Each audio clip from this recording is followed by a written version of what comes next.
Pessoal, hoje estou aqui no Parque de Jurupuá, aqui em Ibiúna.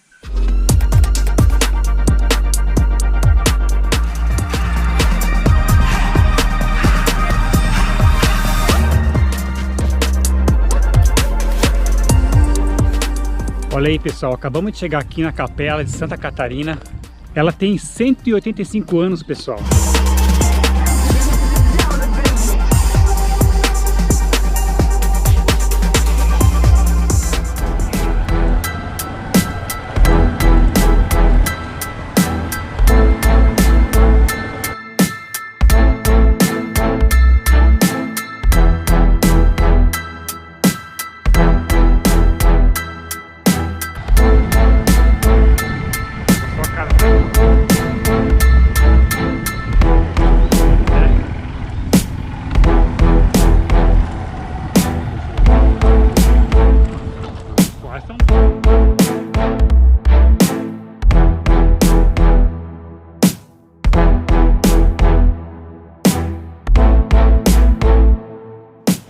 Pessoal, acabamos de chegar aqui na Cachoeira do Vargedo. Tá aqui a placa, fica bem na beira da estrada aqui, ó. Dá pra parar a moto ali, ó. Parei a moto ali. Agora eu vou descer lá embaixo para conhecer a cachoeira. Mas pelo jeito aqui o acesso é bem facinho. Tem uma escadinha aqui, ó. A cachoeira tá lá embaixo. Bora descer e conferir lá comigo, pessoal.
Lugarzinho bem tranquilo, pessoal. Tem uma trilha aqui.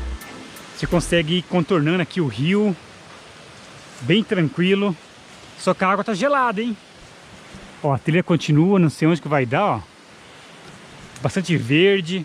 A água, aparentemente, é bem limpa. É isso aí, pessoal. Muito bacana o lugar para conhecer.